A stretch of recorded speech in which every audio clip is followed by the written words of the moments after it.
वहीं दूसरी तरफ इंडिया गठबंधन के नेता जो हैं एक के बाद एक वो भी मीडिया के सामने आ रहे हैं, बजट को लेकर अपनी प्रतिक्रिया दे रहे हैं। क्या कह रही है प्रियंका चतुर्वेदी, सुनाते हैं आपको।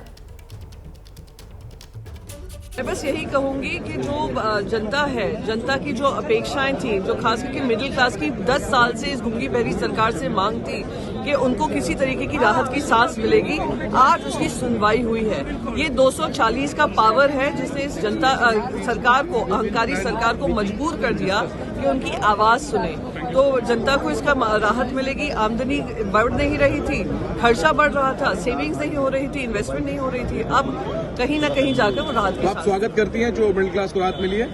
बिल्कुल स्वागत करती हैं? बिल्कुल, मैं स्वागत करती हूँ और मैं ये कहूंगी कि ये जीत सरकार की नहीं है, ये जीत इस जनता की है, ये जीत विपक्ष की है, ये जीत वो 240 का जो आंकड़ा है जो इनको मेजोरिटी से दूर रखा था उसकी। बिहार को लेके जो ऐलान हुए हैं उस पर आप लोग कैसे देखते हैं? मैं कहती हूँ बिहार की जनता कह रही होगी कि काश चुनाव हर साल आए, कि जब हर साल चुनाव आएंगे तभी बजट में फोकस आएगा।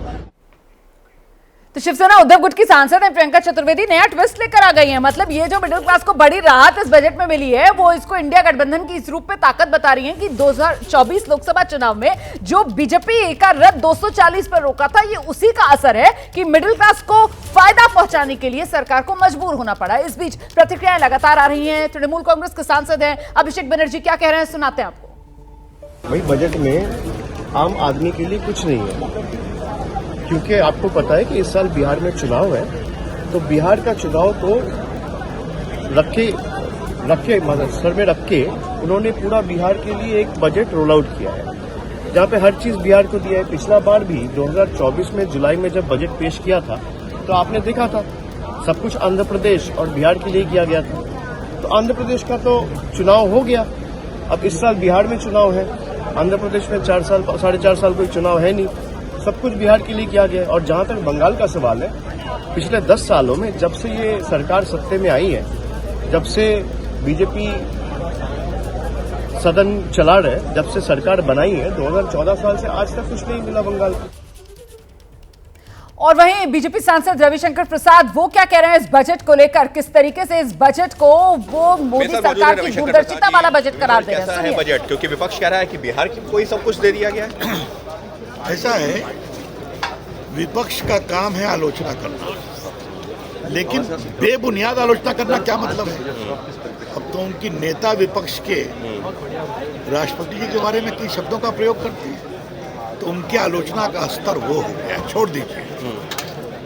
लेकिन ये सर्वव्यापी सर्वस्पर्शी बजट है। किसानों की चिंता, किसानी की चिंता, छोटे उद्योग की चिंता, उद्यमशीलता को बढ़ावा देना।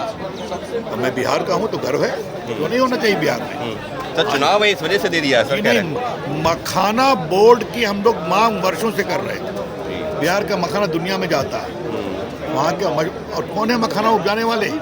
अति पिछड़े, छोटे, गरीब।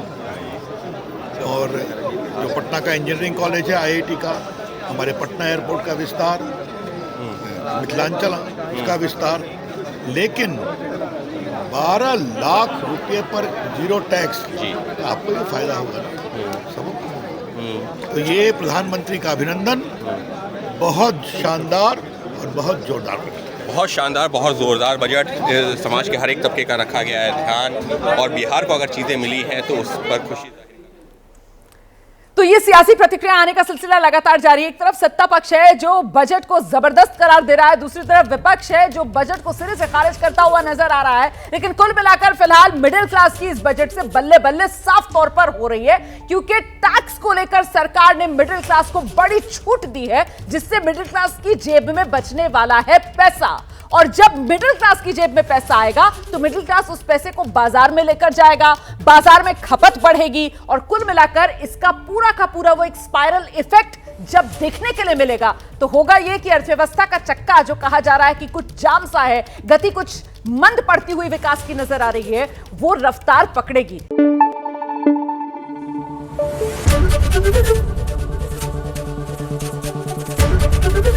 ABP न्यूज आपको रखे आगे।